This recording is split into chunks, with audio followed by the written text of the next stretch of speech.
On Monday, George W. Bush will campaign in South Carolina for his brother. As you said tonight, and you've often said, the Iraq War and your opposition to it was a sign of your good judgment. In 2008, in an interview with Wolf Blitzer talking about President George W. Bush's conduct of the war, you said you were surprised that Democratic leader Nancy Pelosi didn't try to impeach him. You said, quote, which personally I think would have been a wonderful thing, close quote. When you were asked what you meant by that, you said, for the war.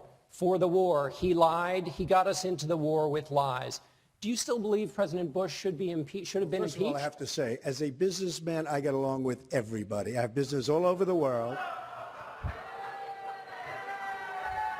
I know so many of the people in the audience. And by the way, I'm a self-funder. I have my wife and I have my son. That's all I have. I don't have this. So let me just tell you, I get along with everybody, which is my obligation to my company, to myself, etc. Obviously, the war in Iraq was a big, fat mistake, all right? Now, you can take it any way you want, and it took Jeb Bush, if you remember at the beginning of his announcement, when he announced for president, it took him 5 days. He went back. It was a mistake. It wasn't a mistake. It took him 5 days before his people told him what to say, and he ultimately said it was a mistake. The war in Iraq, we spent $2 trillion, thousands of lives. We don't even have it. Iran is taking over Iraq with the second largest oil reserves in the world. Obviously, it was a mistake. So George Bush made a mistake. We can make mistakes, but that one was a beauty. We should have never been in Iraq. We have destabilized the Middle East. But so you still think he should be impeached? I think it's my turn, isn't it? You do whatever you want. You call it whatever you want. I want to tell you, they lied. Okay. They said there were weapons of mass destruction. There were none, and they knew there were none. There were no weapons of mass destruction. Okay. All right. Governor, when a member on the stage's brother gets attacked, I got brother about gets 5 to or respond. 6. Do I get to do it 5 or 6 times or just once nice. responding to that? So here's the deal. I'm sick and tired of Barack Obama blaming my brother for all of the problems that he's had. And frankly, I could care less about the insults that Donald Trump gives to me. It's blood sport for him. He enjoys it, and I'm glad he's happy about it. But I am sick and tired of him going after my family. My dad is the greatest man alive in my mind. And while Donald Trump was building a reality TV show, my brother was building a security apparatus to keep us safe, and I'm proud of what he did. And he's had the gall to go after my mother. The World Trade Center came down during your brother's reign. Remember that.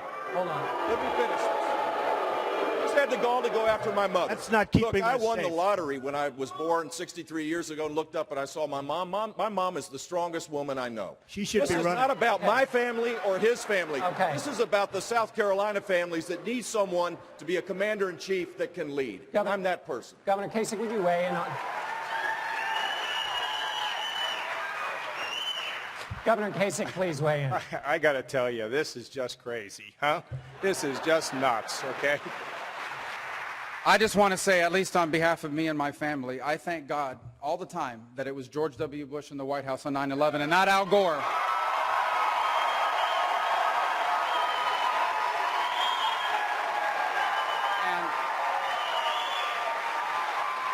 And I think you can look back in hindsight and say a couple things, but he kept us safe. And not only did he keep us safe, but no matter what you want to say about weapons of mass destruction, Saddam Hussein was in violation of UN resolutions, an open violation, and the world wouldn't do anything about it. And George W. Bush enforced what the international community refused to do. And again, he kept us safe, and I am forever grateful to what he did for this country. How did he keep us safe when the World Trade Center came down?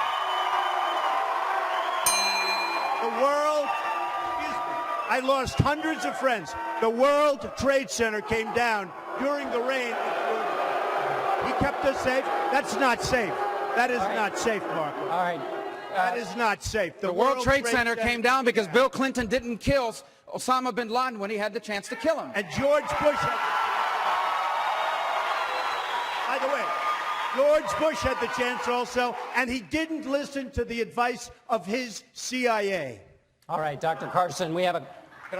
We have a cleansing... I'm not going to invite Donald Trump to the rally in Charleston on Monday afternoon. I don't want to go. go. My brother's coming to speak. Yeah. I'm rescinding the invitation. I thought you might want to come, but I guess not. All right. Well.